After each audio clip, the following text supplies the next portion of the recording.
The laughter in the ballroom was not for me. It never was. I stood beside my husband, the Duke of Asheford, and felt his distance as keenly as a winter wind. His arm rested near mine but never touched. His gaze swept the crowded room, pausing on Lady Cordelia Vance with a flicker of something almost soft before it passed over me as if I were made of glass. The candles burned warmly, the music swelled, and I had never felt so invisible. A woman behind me whispered to her companion, loud enough to be certain I would hear. "He married her for her father's land, you know. The poor thing actually believed he would come to care for her." The words hit my chest like a stone. I did not turn around. I did not flinch. I had learned in the 6 months since my wedding to wear stillness like armor. I simply lifted my chin and let the sting settle deep where no one could see it.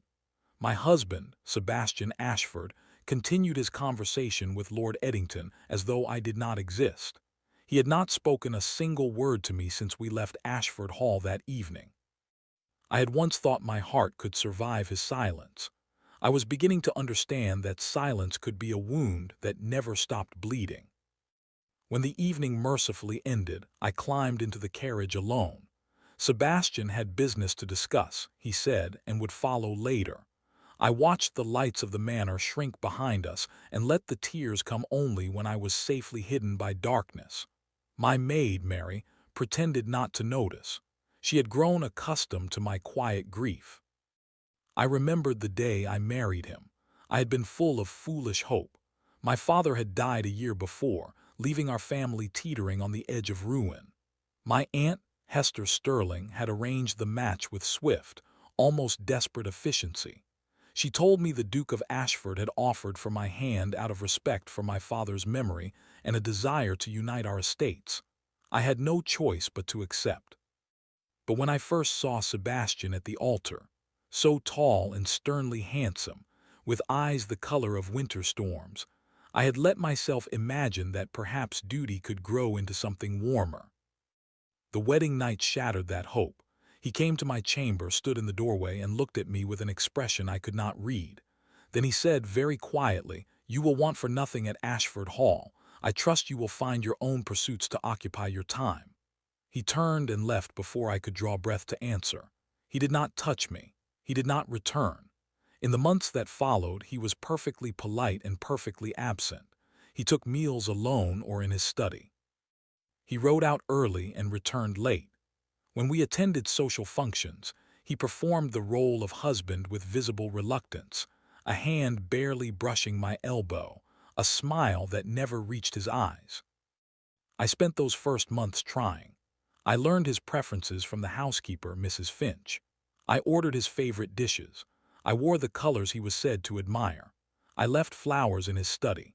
I wrote him small notes thanking him for some trivial kindness and received no reply. Every hope I extended was met with cool indifference until I began to feel like a vine reaching for sunlight that was never offered. The turning point came on a rainy afternoon in early autumn. I had arranged a small surprise for him, a new saddle for his favorite horse, and I waited in the stables to see his reaction. He came in, saw the saddle, saw me, and his expression hardened. "You should not have done this," he said. "I do not require gifts." The words were not cruel, but they were final. I felt something inside me fold up and go quiet. I nodded, thanked him for his honesty, and walked back to the house through the rain without an umbrella. I did not cry. I simply let the cold water soak through my dress and accepted that my husband did not want my love. Perhaps he never would. From that day, I stopped seeking him. I turned my attention elsewhere.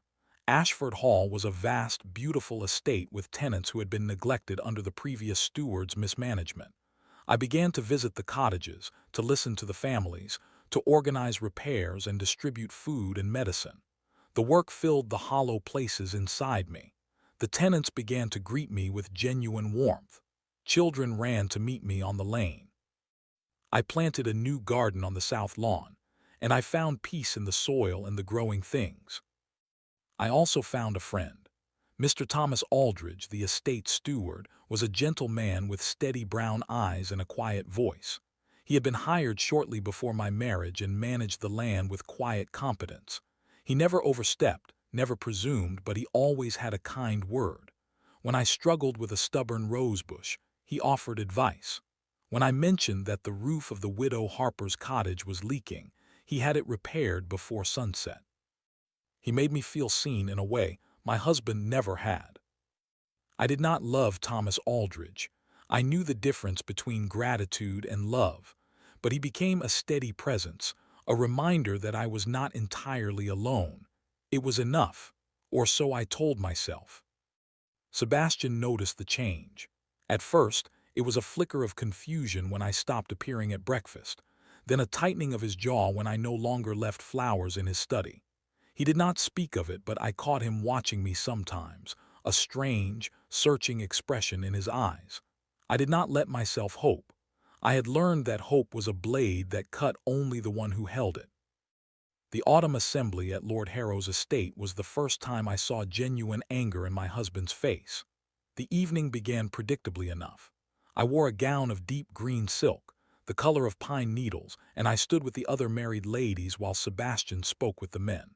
Lady Cordelia Vance, beautiful and sharp-tongued, attached herself to his side as she always did. She laughed at his words, touched his arm, and cast me glances of pure triumph. I had long since stopped caring about her games. Let her have him, I thought. He was never mine to lose. But then Thomas Aldridge approached. He was attending as a guest of the Harrow estate manager, and his face brightened when he saw me standing alone. He bowed and asked if I would care to walk in the conservatory. I accepted with a relief that must have been visible. We strolled among the ferns and orchids, speaking of ordinary things, and I felt the tension ease from my shoulders. For a quarter of an hour, I forgot that I was a duchess who was not loved. When we returned to the ballroom, Sebastian was waiting. His expression was like a storm front, still and deadly. He excused us with curt politeness, took my arm in a grip that was just short of painful, and guided me to a private alcove. "You will not humiliate me in public," he said, his voice low and rough. "Whatever your private feelings, you are the Duchess of Asheford." I stared at him. Mr. Aldridge and I were simply walking. "I have done nothing to shame you." I saw the way he looked at you. The way he looked at me. I felt a bitter laugh rise in my throat. "You, who have not looked at me with anything but coldness since our wedding night, are now concerned about how another man regards me." His jaw tightened. "You know nothing of my concerns." "No," I said quietly. "I do not, because you have never shared them." I pulled my arm free. "Now, if you will excuse me, I have a headache. I will wait in the carriage until you are ready to leave." I walked away, my heart pounding, and I did not look back. I did not see the anguish that crossed his face. I only felt the familiar weight of his silence settling back around me like a shroud. The weeks that followed were a strange, tense limbo. Sebastian did not apologize, but his behavior shifted in ways I could not understand. He began appearing at breakfast, watching me over the rim of his coffee cup. He asked halting questions about the tenants, the garden, my health. I answered politely but offered nothing more. I had learned to guard my heart, and I would not open it again only to have it bruised. One afternoon, I returned from visiting a sick child on the estate to find Sebastian standing in the doorway of my private sitting room. He held a small book in his hands, a volume of poetry I had left on the window seat. "You read this?" he asked, and his voice sounded almost uncertain. "Yes," I said, hanging my cloak. "It brings me comfort." He turned the book over in his hands. "I did not know you cared for poetry." "There is a great deal you do not know about me, Your Grace." The title hung in the air. He flinched just slightly and set the book down. "Evelyn," he paused, "perhaps we might take tea together this afternoon. I would like to speak with you." I looked at him for a long moment. "Very well," I said, because I was too tired to refuse and too curious to stay away. We took tea in the small parlor, the one with the faded roses on the wallpaper. The silence was heavy, full of things unsaid. Finally, Sebastian set down his cup and spoke. "When we married, I believed certain things about your feelings," he said slowly. I believed your heart belonged to another. I blinked. Another, there was no other. Lord Richard Pemberton. The name landed like a slap. Richard Pemberton had courted me briefly before my father's death, a handsome, insistent man who made my skin crawl. My aunt had encouraged the match, but I had refused him. He had not taken the refusal kindly. I never loved Richard Pemberton, I said clearly. I barely tolerated his company. He was my aunt's choice, not mine. Sebastian's expression flickered. I was told otherwise. I was given proof. What proof? He hesitated, then reached into his coat and withdrew a folded letter, worn at the creases as if it had been read many times. He handed it to me. The paper was fine, the handwriting a graceful script that looked at first glance like my own. But as I read the words, my blood chilled. My dearest Richard, my heart aches for you. This marriage is a prison, but I will endure it until we can be together again. I stopped reading. My hands trembled. This is not my handwriting. Sebastian stared at me. It is a skilled imitation, I grant you, but... No, I thrust the letter back at him. Look closely. The loop on the Y is wrong. I never cross my T with such a flourish. Someone forged this. Someone wanted you to believe I loved another man. He took the letter, and I watched the doubt and hope wage war across his face. Then who? I do not know, but I have never loved Richard Pemberton. I have never loved any man except... I stopped, my voice catching. I had been about to say except you, but the words would not come. Not yet. Sebastian rose and walked to the window. His shoulders were rigid. All these months, he said, and his voice cracked on the words. All these months I believed you despised me. I believed you were pinning for another. I kept my distance to protect myself from the pain of knowing I could never have your heart. I sat frozen, my tea growing cold. You wanted my heart. He turned. His eyes, those winter storm eyes, were wet with something I had never seen. From the moment I first saw you, he said hoarsely, at your coming-out ball 3 years ago, you wore a pale blue gown and you laughed at something your friend said, and the sound of it stopped my breath. I was too much of a coward to approach you. I wrote you letters instead, dozens of them. I poured my soul onto the page, but I never sent a single one. I thought I had no right. The world tilted. Letters, I whispered. He nodded, his face raw with old shame. They are in my study, locked in the bottom drawer of my desk. I could not bring myself to destroy them, and I could not bring myself to give them to you. I rose slowly, my heart hammering. I want to see them. He did not argue. We walked together through the quiet corridors of Asheford Hall to his study, a room I had rarely entered. He unlocked the drawer with a key from his pocket and withdrew a bundle of letters tied with a faded blue ribbon. My blue, the color I had worn that night. He placed them in my hands and stepped back, as if bracing for a blow. Read them, he said. They will tell you what I could never say. I sat in the chair by the cold fireplace and untied the ribbon. The first letter was dated 3 years past. The handwriting was strong and uneven, full of emotion barely contained. My dear unknown lady, I do not know your name, but I know the color of your laughter and the way the candlelight caught the gold in your hair. I have carried the memory of you for 3 days now and find I cannot set it down. If I were a braver man, I would have asked for an introduction. But I am a fool, and so I write words I will never send. Tears blurred my vision. I read the next and the next. Each letter spoke of his growing affection, his discovery of my identity, his despair when he learned of my family's troubles and the looming threat of my engagement to Richard. He wrote of his decision to offer marriage, not out of duty, but out of desperate love. He wrote of his hope that I might one day come to care for him, and his terror that I would always love another. I read until the last letter, written the night before our wedding. Tomorrow you will become my wife. I will spend every day of my life trying to be worthy of you, even if you never love me. I will protect you. I will honor you. And if my heart breaks every time you look at me with indifference, that is a pain I will bear gladly because it means you are mine, even if only in name. The letter fell to my lap. I was sobbing great gasping sobs that shook my whole body. Sebastian knelt before me, his own face wet with tears I had never imagined he could shed. "Evelyn," he said, and his voice was broken. "Forgive me. I have been a blind, proud fool. I let a lie poison everything. I kept my love locked away because I was too afraid to speak. I have hurt you beyond measure." I looked at him through my tears, at this proud, cold Duke who was now on his knees before me, and I saw the man I had fallen in love with despite every wall he built. "You loved me," I said, and it was not a question. "All this time you loved me. I have never loved anyone else. I never will."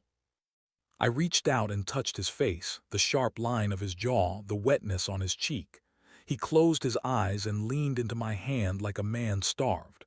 "I thought you hated me," I whispered. "I thought I was nothing to you." "You are everything," he said, his voice cracking. "Everything." We stayed like that for a long moment, the silence no longer a wound but a bridge. Then I drew a shaky breath and said, "We must find out who wrote that letter, who tried to destroy us before we even began." He nodded, and I saw the familiar steel return to his gaze, but this time it was not cold. It was protective. "Together," he said. The truth unraveled over the following days.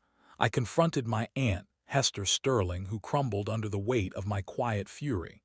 She confessed that Lady Cordelia Vance, Richard Pemberton's sister, had come to her with a scheme. Cordelia wanted Sebastian for herself. Richard wanted my family's remaining connections.